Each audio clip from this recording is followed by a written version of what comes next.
जदयू नेता व पूर्व केंद्रीय मंत्री आरसीपी सिंह की लगातार मुश्किलें बढ़ती जा रही है। पहले तो उनको पार्टी की तरफ से राज्यसभा का टिकट छीन लिया गया, उनको राज्यसभा नहीं भेजा गया। उसके बाद पटना स्थित जो सरकारी आवास था, जहां पर लगातार कई सालों से आरसीपी सिंह रहते थे, वो बंगला छीन लिया गया, उनसे बेदखल कर दिया गया। अब पार्टी ने उन पर एक बड़ा गंभीर आरोप लगाया है और जदयू के प्रदेश अध्यक्ष उमेश कुशवाहा ने एक पत्र जारी कर आरसीपी सिंह से जवाब मांगा है कि इन 9 सालों में आपने 58 जमीन खरीदे हैं और इस जमीन के खरीदारी में अनियमितता बताया गया है और साथ ही साथ आपने कई अकूत संपत्तियां जमा की हैं। इसको लेकर के लेटर जारी किया है और जवाब मांगा है। ऐसे में देखिए लगातार अपने पार्टी में ही अलग थलग नजर आ रहे हैं आरसीपी सिंह और फिर से एक बड़ी मुश्किल सामने आ गई है। उन्हीं की पार्टी ने उनके खिलाफ नोटिस जारी कर स्पष्टीकरण मांगा है। जदयू के प्रदेश अध्यक्ष उमेश कुशवाहा ने स्पष्टीकरण की मांग की है। हालांकि आरसीपी सिंह ने अपने ऊपर लगे आरोपों को निराधार बताया है।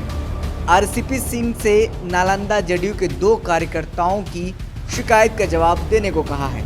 आरसीपी सिंह पर यह आरोप है कि 2013 से 2022 तक उन्होंने कई जमीन की खरीदारी की है और अकूत संपत्तियां बनाई है।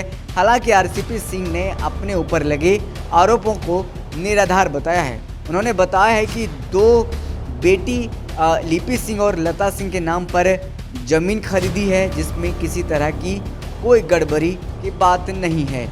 जदयू के पूर्व राष्ट्रीय अध्यक्ष आरसीपी सिंह को उनकी ही पार्टी की तरफ से नोटिस जारी कर पूछा गया था कि 2013 से लेकर के 2020 के बीच में इतनी संपत्ति उन्होंने कैसे बनाई।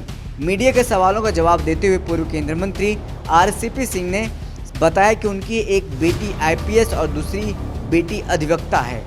एक जो बेटी बड़ी बेटी है लिपि सिंह आईपीएस है और दूसरी बेटी लता सिंह अधिवक्ता हैं। 2000 से ही दोनों बेटियां इनकम टैक्स रिटर्न दाखिल करती आ रही हैं। आरसीपी सिंह ने कहा कि उनके पिता भी सरकारी नौकरी में थे। उन्होंने अपनी पूरी संपत्ति हमारी दोनों बेटियों के नाम कर दी थी। आरसीपी सिंह ने कहा है कि जमीन की खरीद कई टुकड़ों में हुई थी। कुछ मामला जमीन के बदले जमीन का भी है। शहर की तुलना में गांव की जमीन सस्ती होती है। जमीन खरीद में उनके बैंक अकाउंट से रुपये का भी लेन देन नहीं हुआ है। हमारे ऊपर जो भी आरोप लगाए जा रहे हैं वो निराधार आरोप है। तो साफ तौर पे आरसीपी सिंह ने उनका जवाब दिया है जो प्रदेश अध्यक्ष की तरफ से, जो उनकी पार्टी जदयू की तरफ से आरोप लगाया गया है कि आपने 2013 से लेकर के 2022 तक में अकूत संपत्तियां जमा की हैं और लगभग 58 जमीन खरीदा है। जो जमीन का जो कुल बताया जा रहा है 40 बीघा जमीन है। आपने इतनी संपत्तियां कैसे खरीदी है और अकूत संपत्तियां आपने जमा की है, उसका जवाब ब्यौरा देने को कहा गया है और पॉइंट वाइज जवाब देने को कहा गया है। लेकिन एक जो पूरा तरह का जवाब है वो आना अभी स्पष्टीकरण आना बाकी है।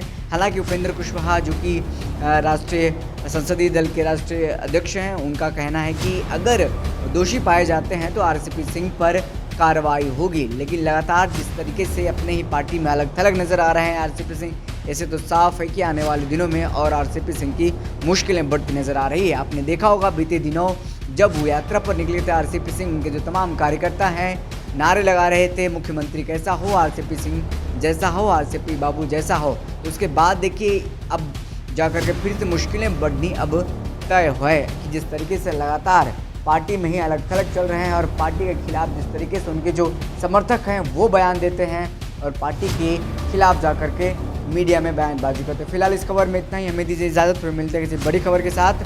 तब तक के लिए धन्यवाद।